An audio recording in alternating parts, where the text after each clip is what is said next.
নিজের বন্ধুদের ভেতরে অথবা কোনো গ্রুপে যখন আপনি দাঁড়িয়ে থাকবেন তখন আপনাকে সবার থেকে আলাদা দেখাবে। আপনাকে সবাই এক অন্য চোখে দেখবে, আপনাকে সবাই অন্য লেভেলের সম্মান দেবে, আপনাকে সবাই বেশি বেশি করে ইম্পর্টেন্স দেবে। 2025 শুধুই আপনার হবে। আচার্য চাণক্যের কয়েকটি নীতি এই ভিডিওতে আলোচনা করতে চলেছি। এই নীতিগুলি যদি আপনি মেনে চলতে পারেন তাহলে শুধু 2025ই নয়, আগামী জীবনটাই আপনাকে সবাই অন্য চোখে দেখবে। সমাজে আরো বেশি বেশি করে সম্মান ও ইম্পর্টেন্স পাবেন সবার থেকে। প্রথম নীতি, সমাজে নিজের একটা ইমেজ তৈরি করুন। আপনি মানুষের সামনে নিজের যেমন ইমেজ তৈরি করবেন তারা আপনাকে তেমনভাবেই ট্রিট করবে। যে কোনো মানুষেরই নিজের ইমেজ বা রেপুটেশন তার জীবনের উপরে একটা বড় প্রভাব ফেলে। নিজের ইমেজ বা রেপুটেশন সবসময় ভালো রাখার চেষ্টা করা উচিত, যাতে কিনা মানুষ আপনাকে নিয়ে কিছু বলার আগে 10 বার ভাবে। কিন্তু এই ইমেজ জিনিসটা কিভাবে ঠিক রাখবো? সাধারণত 4টি জিনিসের মাধ্যমে মানুষের সম্পর্কে ধারণা বা ইমেজ তৈরি হয়। 1, আপনার লুকস বা অ্যাপিয়ারেন্সের মাধ্যমে। 2, আপনার টাকার মাধ্যমে। 3, আপনার কথার মাধ্যমে। 4, আপনার কর্মের মাধ্যমে। প্রথমত, আপনাকে আপনার লুকস বা অ্যাপিয়ারেন্স মানে আপনার পোশাক, হেয়ারস্টাইল, পরিষ্কার পরিচ্ছন্নতা এগুলি ঠিক রাখতে হবে। কথায় আছে, প্রথমে দর্শনধারী পরে গুণবিচারী। মানুষ অন্যকে দেখে তার সম্পর্কে নিজের মনে একটা ধারণা তৈরি করে নেয়। তাই এক্ষেত্রে আপনার লুকস বা অ্যাপিয়ারেন্স ম্যাটার করে। এখানে পোশাক বলতে দামি কিছু নয়, পরিষ্কার পরিচ্ছন্ন এবং পরিপাটি পোশাক বোঝানো হয়েছে। হেয়ারস্টাইল বলতে সুন্দর করে ছাঁটা চুল আর সঙ্গে একটা হালকা পারফিউম। এই সবই আপনার লুকস বা অ্যাপিয়ারেন্সকে আরো এলিগেন্ট করে তোলে। দেখবেন যে আপনিও আর 5 জনের সামনে আলাদা কনফিডেন্স পাচ্ছেন, যা কিনা অন্যদের সামনে আপনার গ্রহণযোগ্যতা আরো বাড়িয়ে তুলবে। দ্বিতীয়ত, আপনার টাকা। দেখবেন যে যখন আপনার কাছে টাকা থাকবে তখনই মানুষ আপনার খোঁজ নেবে, আপনার ভালো মন্দ জানতে চাইবে। আপনার বন্ধু বান্ধব, আত্মীয় স্বজন আপনার চারপাশে থাকবে। আর টাকা না থাকলে হাজার প্রয়োজনেও আপনি কাউকে পাশে পাবেন না। তাই আজে বাজে কাজে সময় নষ্ট না করে আজ থেকেই কঠোর পরিশ্রম করা শুরু করুন আর টাকা উপার্জনে মনোনিবেশ করুন। তৃতীয়ত, আপনার কথা। অন্যের সামনে নিজের বক্তব্য সঠিকভাবে তুলে ধরুন, অর্থাৎ অহেতুক অপ্রয়োজনীয় কথা না বলে শুধুমাত্র যেটুকু প্রয়োজন সেইটুকু কথাই বলুন। বেশি কথা বলতে গিয়ে অনেক সময় আমাদের মুখ থেকে অনর্থক কথা বেরিয়ে পড়ে, ফলে সামনের মানুষটির কাছে আমাদের ভ্যালু কমে যায়। সে আপনাকে মূর্খ বা বাজে বকা একটা মানুষ ভাবতে পারে, যা আপনার ইমেজকে খারাপ করতে পারে। চতুর্থ, কর্ম বা কাজ। আপনার কর্ম বা কাজ আপনাকে যে সম্মান এনে দিতে পারে পৃথিবীর আর কোনো কিছুই তা এনে দিতে পারে না। তাই কাজ করার পূর্বে সেটা সঠিকভাবে নির্বাচন করা প্রয়োজন। জীবনে এমন কোনো কাজ করবেন না যাতে আপনার ইমেজ বা রেপুটেশন খারাপ হয়। একবার ইমেজ খারাপ হলে আগের জায়গায় আর তা ফেরত আনা যায় না। আর আপনার ইমেজ যদি ঠিক থাকে তাহলে অনেক কাজই আপনার বলা মাত্র হয়ে যায়। তাই ইমেজ সবসময় ভালো রাখুন। দ্বিতীয় নীতি, রাজার মতো সম্মান পেতে হলে রাজার মতো কাজ করুন। আপনি মানুষের সামনে নিজেকে যেভাবে উপস্থাপন করবেন তার উপর নির্ভর করবে যে সমাজে আপনি ঠিক কতটা সম্মান অর্জন করতে পারবেন। রাজা নিজেকে সব থেকে বেশি সম্মান করে, তাই অন্যেরাও রাজাকে সম্মান করার প্রেরণা পায়। আর রাজার মতো থাকা মানে এই নয় যে আপনি অহংকারী হয়ে থাকবেন। রাজার মতো থাকার অর্থ হলো আপনি নিজেকে কখনোই কম ভাববেন না, আপনি নিজেকে সবসময় উপরে রাখবেন। আপনার কর্ম হবে রাজার মতো মহান, আপনি সর্বদা উচ্চ বিচার রাখবেন। রাজা না হয়েও আপনি আপনার কাজের মাধ্যমে দেখাবেন যে আপনি রাজা হওয়ার যোগ্য। আপনার কাজই এক্ষেত্রে রাজা। আর কখনোই নিজের আত্মসম্মান ক্ষুণ্ণ করবেন না, কারণ যে ব্যক্তি নিজে নিজের সম্মান রক্ষা করতে জানে পৃথিবীর সবাই তাকে সম্মান করে।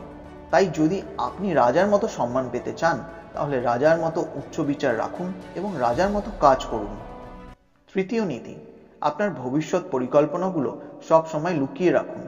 যদি আপনার কোনো ভবিষ্যৎ পরিকল্পনা থাকে বা নতুন কোনো প্রজেক্ট নিয়ে আপনি কাজ করতে থাকেন তাহলে সেটাকে জনসমক্ষে আনবেন না, যতক্ষণ না তাতে আপনি সাফল্য পাচ্ছেন। বেশিরভাগ মানুষই খোলা বইয়ের মতো, তারা মনের ভাবগুলো খুব তাড়াতাড়ি মানুষের সাথে শেয়ার করে ফেলে।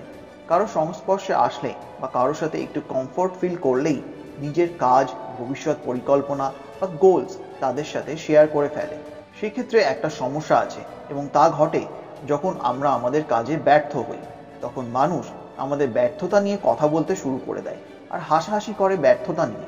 সকলের কাছে আমাদের একটা খারাপ ইমেজ তৈরি হয়।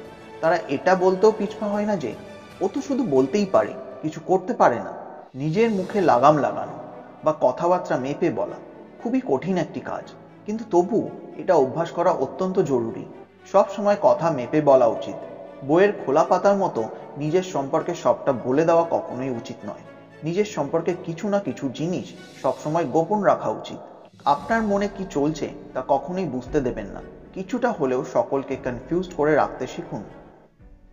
চতুর্থ নীতি, সর্বদা মেপে কথা বলুন। পৃথিবীর ইতিহাস ঘাটলে দেখা যাবে যে যারা বুদ্ধিমান মানুষ তারা চিরকালই কম কথা বলেন। তারা প্রয়োজনের অতিরিক্ত কথা কখনোই বলেন না, বরঞ্চ প্রয়োজনের চাইতে কম কথা বলেন। ধনুক থেকে বের হয়ে যাওয়া তীর আর বন্দুক থেকে বের হয়ে যাওয়া গুলি এবং মুখ থেকে বের হয়ে যাওয়া কথা কখনোই ফিরিয়ে নেওয়া যায় না।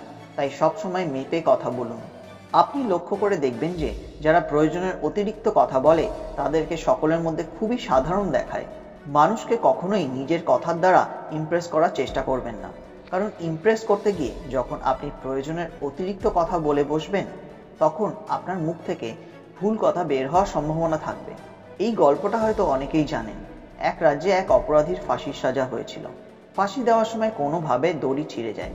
সেই সময়ে ফাঁসির দড়ি ছিঁড়ে গেলে তা ভগবানের আশীর্বাদ রূপে দেখা হতো, কারণ অপরাধী মুক্তি পেয়ে যেত। এক্ষেত্রে ফাঁসি দেওয়ার সময় দড়ি ছিঁড়ে গেছিল, ফলে সে মুক্তি পেয়ে যায়। কিন্তু এরই ভেতর অপরাধী বলে ওঠে, যে রাজা একটা ঢঙের দড়ি বানাতে পারে না সে রাজা রাজ্য সামলাবে কিভাবে? এই কথা যখন রাজামশাইয়ের কানে পৌঁছায় তখন রাজামশাই স্বয়ং এসে তলোয়ার দিয়ে তার মুণ্ডচ্ছেদ করে। এক্ষেত্রে বিনা প্রয়োজনে অতিরিক্ত কথাই অপরাধীর মৃত্যুর কারণ। যখন আপনি প্রয়োজনের চাইতে কম কথা বলবেন তখন সাধারণ মানুষের থেকে আপনাকে লোকে বেশি গুরুত্ব দেবে। আপনার সাইলেন্ট থাকার কারণে মানুষ আপনার কথা আরো বেশি মনোযোগ সহকারে শুনবে। কম কথা বললে আরো একটা সুবিধা আছে, তা হলো আপনার ভুল কথা বলার সম্ভাবনা কমবে। বুদ্ধিমান মানুষদের একটা কমন ফ্যাক্টর হলো তারা সকলেই কথা মেপে বলেন। পঞ্চম নীতি, দূরত্ব বজায় রাখুন।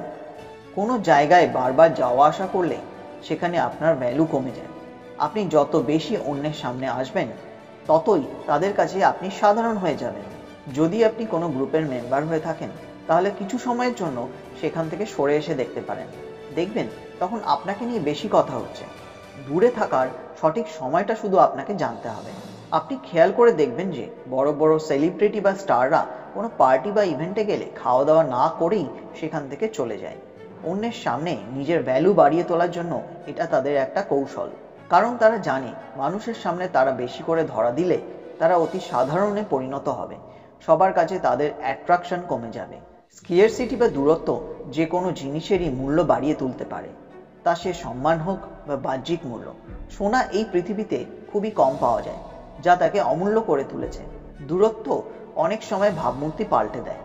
দূরে থাকার কারণে যাকে বাঘের মতো মনে হয় সর্বদা গা ঘেঁষাঘেঁষি করে থাকলে তাকেই আমরা আর পাত্তা দিই না।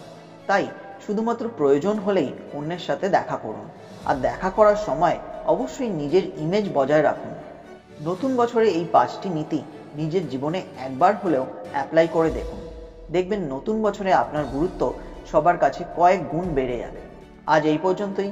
আপনার কাছে এই রুলসগুলির মধ্যে কোনটি বেশি কার্যকরী বলে মনে হলো কমেন্ট করে আপনি আমাদের জানাতে পারেন। ভিডিওটি এই পর্যন্ত দেখে থাকলে একটা লাইক দিয়ে যাবেন। কারো জীবনের গুরুত্ব বাড়াতে ভিডিওটি শেয়ার করতে পারেন। আরও এরকম ভিডিও পেতে চ্যানেলটি সাবস্ক্রাইব করতে পারেন।